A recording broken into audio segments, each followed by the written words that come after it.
Hey, what's up, y'all? It's your girl Lex in the box, and of course, I'm back with another interview. And this time, I have a creative director and a producer, my girl Sydney Escada. Come on in here, sis.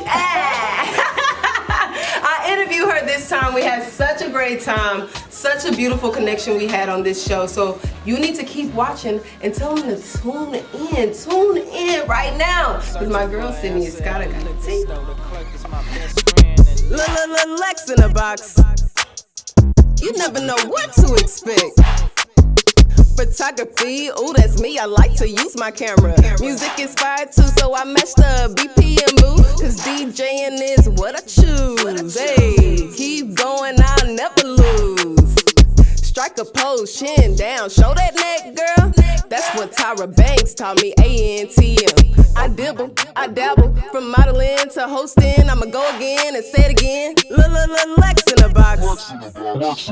Hey, what's up, y'all? It's your girl Lex in the box, and of course, I am here with another interview, and I'm here with the beautiful, talented, bad chick herself, producer and creative director, Sydney Escada. Girl, hey, how you doing? Tell me how you landed here. Tell me how you feeling right now. Well, fam, I feel really good. I feel real good right now. I'm blessed to be here. I'm thankful for the opportunity. I'm glad that you're doing your thing. This is beautiful. I'm glad to be here. And I'm looking forward to the conversation and the education and the knowledge we're going to get today. Yes. You know, some them gems.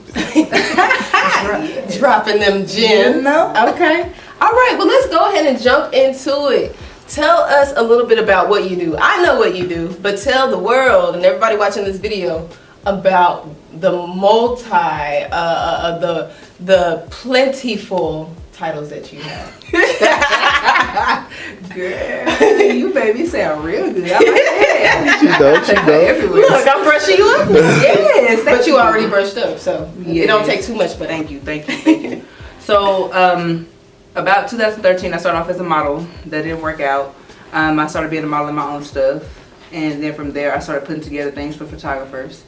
And that entailed a lot of different things, set building, different artistic things, creative concepts that I had to build, articulate and illustrate to the viewer, or the client or whoever it was. So I started doing that first, and then after a while I was like, I don't want to do this for myself. I kind of don't see myself doing this. I would like to do it for other people. And so I began to kind of market myself to doing it for photographers and things like that. And when I say doing it, I'm talking about being a creative director. That means a photographer or a business or brand hiring me to come on to assist them with any type of creative concepts, campaigns, any type of marketing that they have to do, any type of consulting that they need or advice.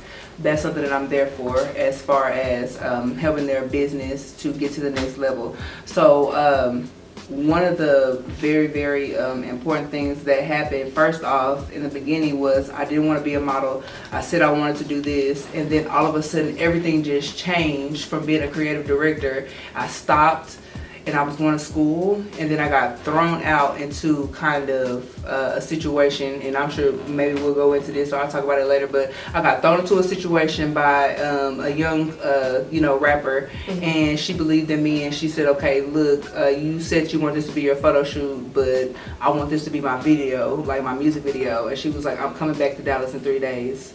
And I was like, oh, okay.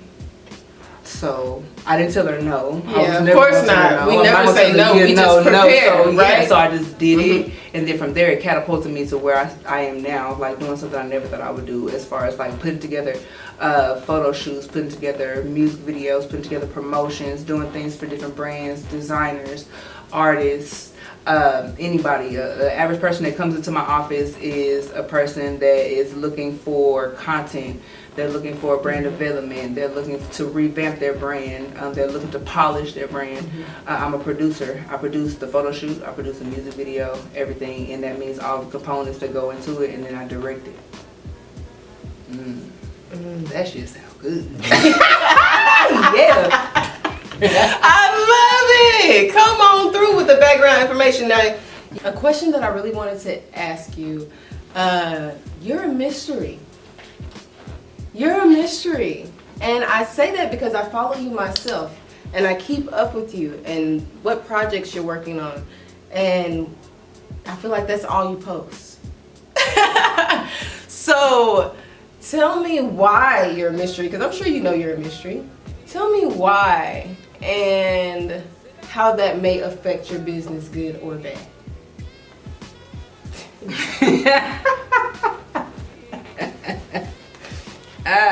I'm a mystery, man, just because that's where I'm comfortable. I don't want anyone ever in the whole wide world to know everything about me.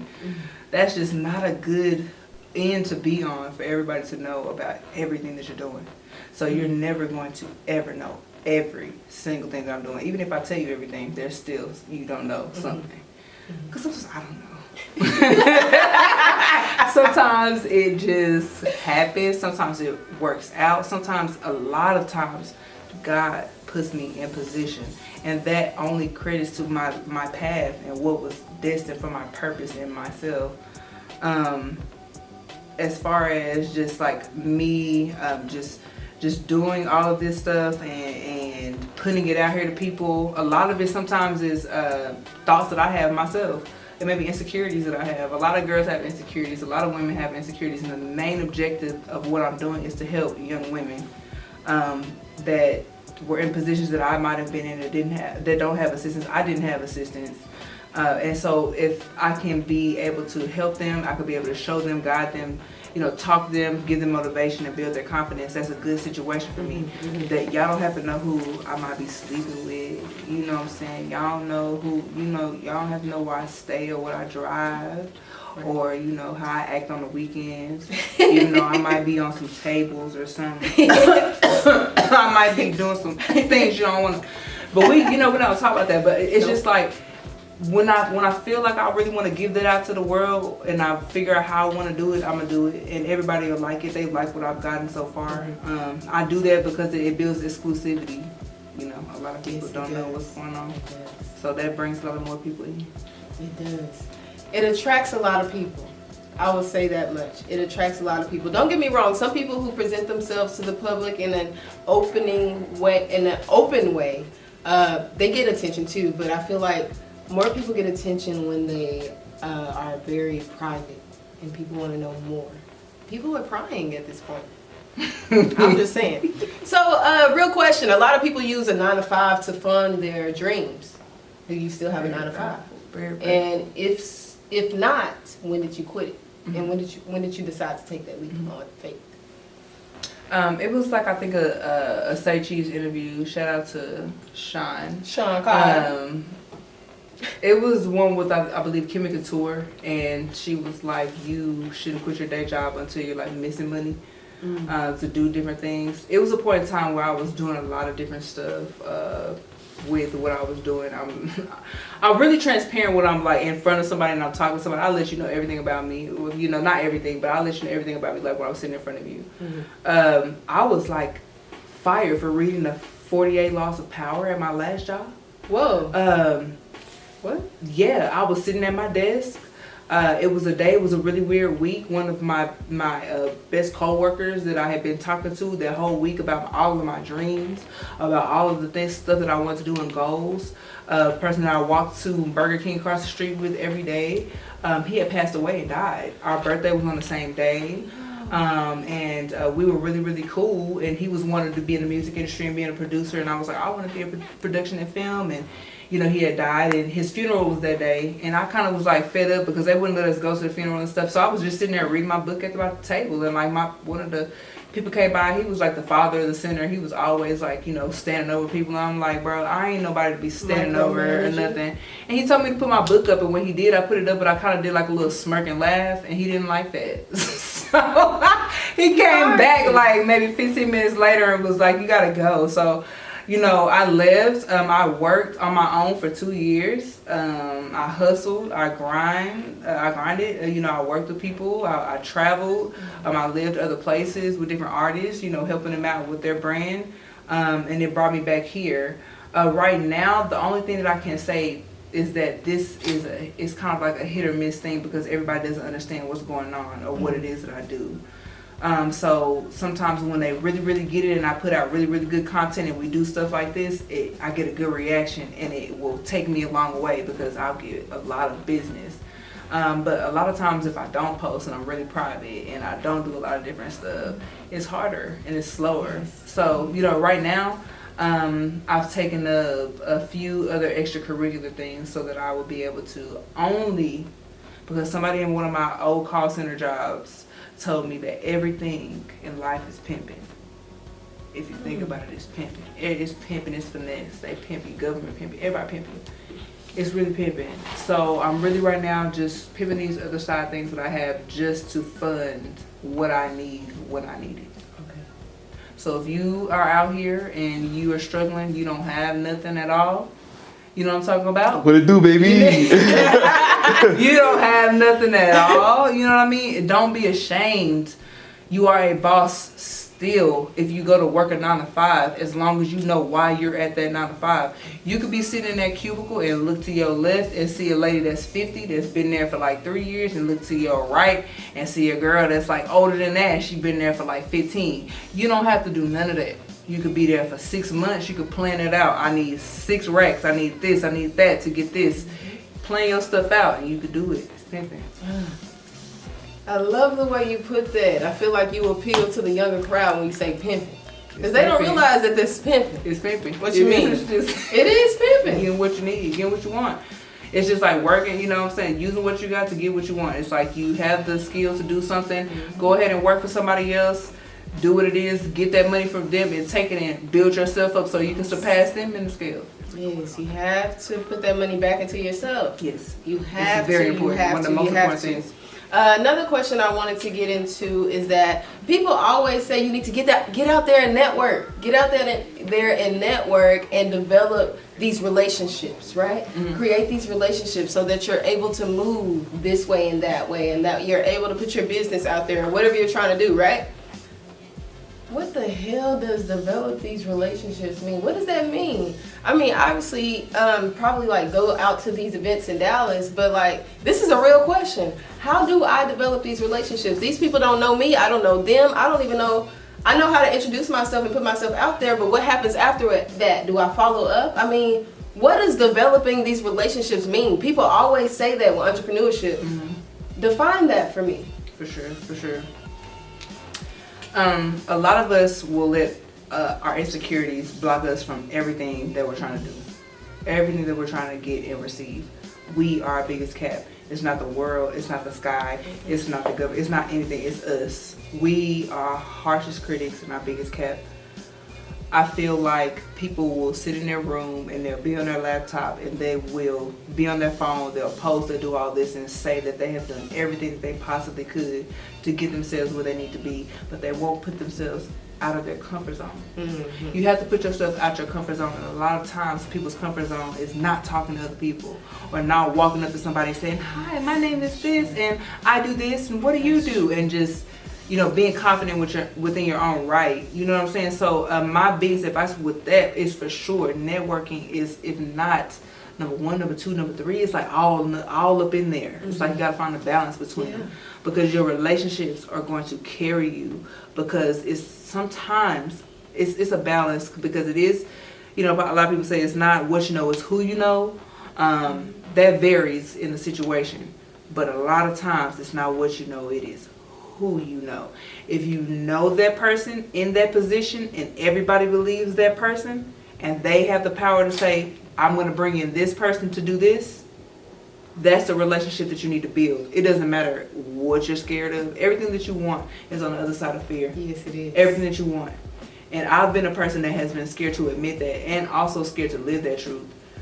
Giving up men, giving up things that give me instant gratification, things that help me out through my process, drinking, just all different things. I've had to figure that part out, to figure out what I really want, and that's to build those relationships. And when I look at you and I talk to you and I actually take myself out of my room from in front of my laptop and I shake your hand and I follow up with you, in the next few days to a week, then the relationship builds. A lot of people say, I don't know what to do. I don't know how to start. I don't know how to build a business. I don't know what to do. if you go out to these networking events, you meet these people, the next step that you were looking for, they're there to give it to you.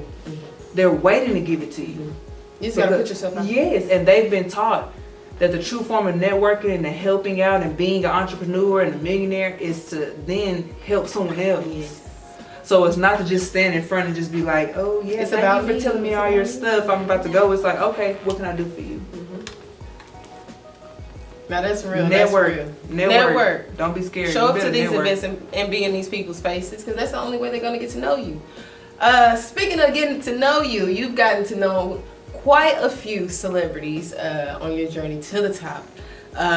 You've worked with Lola Monroe, who I was so excited about. I was so excited. I love Lola, girl. I've been following Lola for about 6, 7, 10 years now. 6, 7, 10 years. Yes, Okay? great. I love her. Yes. Okay? You also have worked with Asian Doll in a meet and greet, correct? Yes. I worked with Asian for a long time. I've been knowing her for a while. Sweet, sweet. And of course, you work with Meg the Stallion. Yes.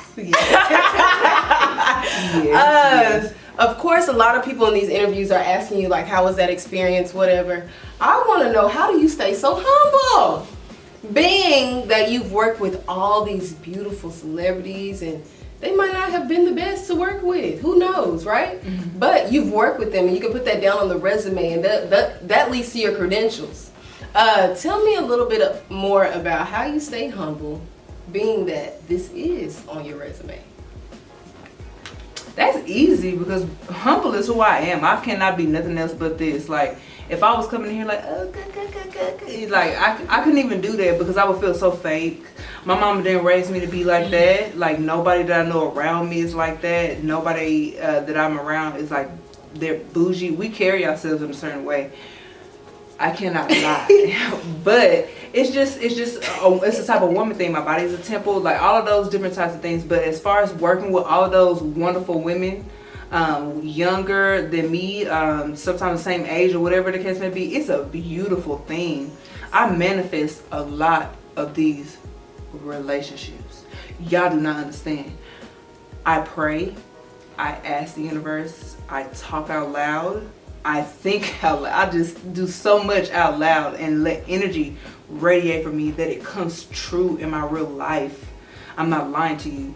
I had an accountability partner. His name was X. Right after I had gone through my traumatic experience, I dubbed him my accountability partner. We met every Monday. I asked him, should I pick this person or this person to work with first? He was like, I'm gonna go to LA and I'm gonna do this, or I'm gonna go to New York and sleep out my car. I was like, let's go. You go to LA, and you know what I'm saying? He was like, I'm gonna go to LA, and I was like, he was like, yeah, work with her, and I was like, cool. He ended up being like one of the head designers in Youre.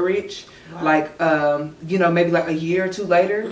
And then I ended up saying like, okay, I'm gonna reach out to that girl. I didn't reach out to that girl for maybe like 4 weeks. I didn't even reach out to her at all. Yeah. Somebody I hadn't talked to for like 2 years called me randomly. It was like, help me build a set.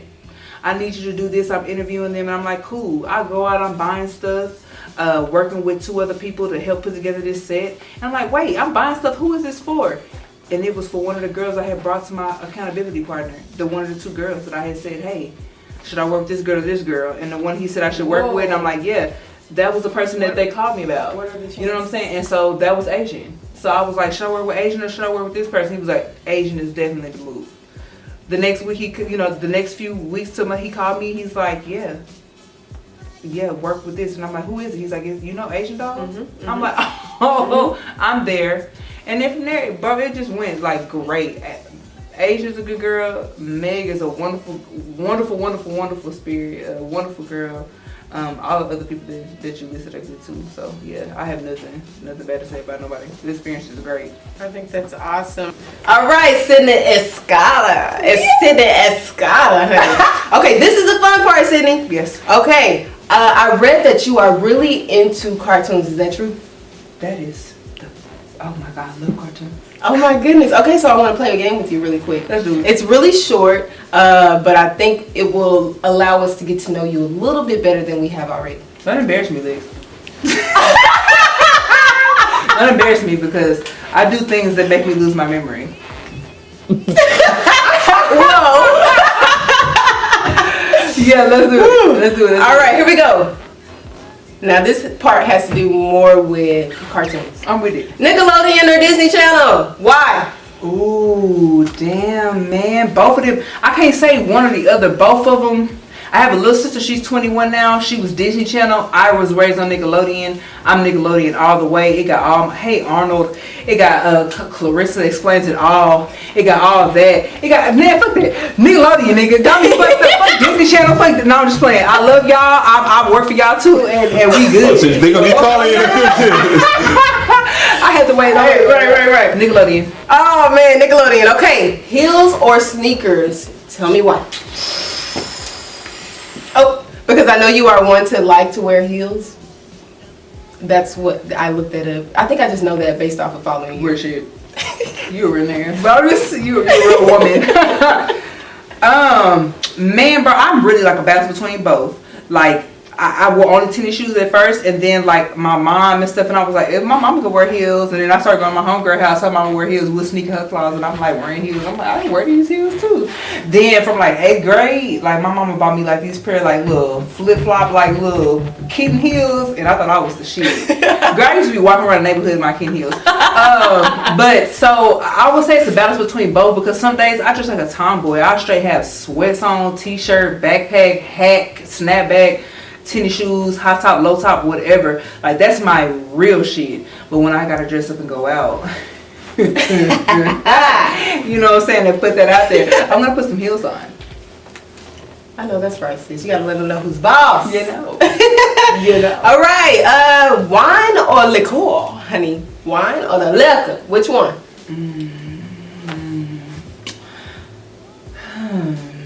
I think it depends on what the setting is, but I'm gonna go with the liquor.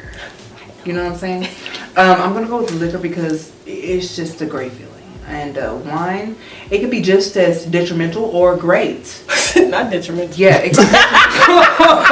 Yeah, drink a whole bunch of wine if you want to, and see where you get the next morning. We're gonna talk about that next time. You gonna be asleep. You gonna be asleep. Yeah, I'll see. That wine. We'll see. Yeah, see. Dry heaving. Yeah. Oh, the dry heave. That's some universal shit. We need to start a AA meeting for that shit, dry heaving. That dry heaving shit. Tell me, hip hop or R&B, and why?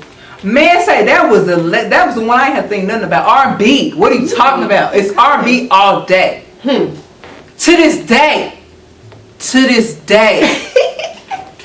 Man, real shit. Like, man, I'm 90s R&B all the way. Jodeci, SWV, one of my favorite groups. Michael Jackson, just Casey and JoJo. Like, man, look, it's just so, Donnell Jones, Joe, Case, Mary J. Blige. Oh my gosh, it's just so much Zane. It's just, yeah, take it away. All right, yes. That's to the that's R&B. what I'm in my G right now. Now this one has to do a little bit more about what you do. You started off with photo shoots, right? And then out of nowhere, you got told that you were doing a photo shoot, which turns into a video shoot. So what I'm going to ask you is photo shoots or video shoots? Which one do you like best and why? That's a hard question. I don't know. It's like whichever one pick up first. It's like if my photo shoots pick up first, then I'll be like, oh, I'm so good at that, and I'm good at that. And then it's like a video pick up, I'm good at that. I would say photo shoots because photo shoots are easier. Because I can capture more in a moment that I set up versus video. Video is so much more tedious. If you're shooting multiple scenes, multiple places, you have to pay attention to so much stuff. If you pay attention to the actual movies that you actually watch on the screen, you can catch mistakes. You can catch sticky notes, like stuck on stuff. Yes, you can catch ankle bracelets and scenes that like there was no ankle bracelets invented in that time frame. Yes, it was like the 18th century and there was no Under Armour or nothing, and they got that shit on. You like, what? It's like, so with video, you have to go back and like, it's like pre-production, production, post-production. So I would say photo shoot because it's easier. I love, and that was our game. Yes, that was our game. Tell me, would you like to relocate? You are in Dallas right now. Would you like to move to LA, New York, Atlanta? And if so, tell me why. Or if not, tell me why. Eventually I will. Eventually I want to move maybe to Atlanta, LA. Those are my two places. I'm not really an East Coast girl. I don't really like New York. I've been there. I've lived in New Jersey for a little while, for a short period of time. one of really my steeds. I gotta be able to come out to the country. I gotta be able to come out to some land. And like when you're in New York, when you drive, they like, oh yeah, we're out of this city. And you like, we out the city. It's another city. They're like, it's the next city.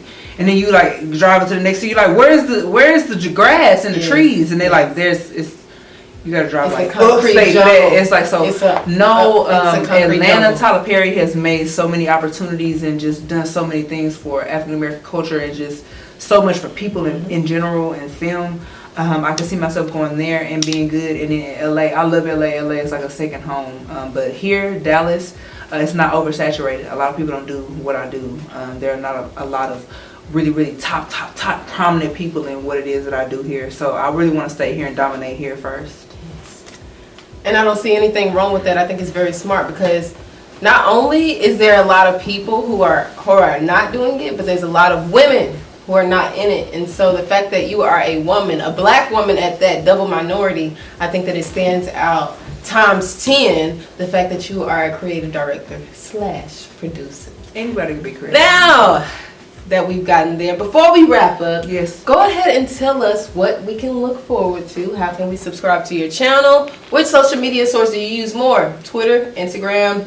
Which one do you use, and how can we keep up with you? Where can we find you? Upcoming projects. So this is where I'm finding the balance between my personal life and between personal branding and just like my branding overall. You can find me on Instagram. My personal Instagram is SYDNEY_Escada, ESCADA.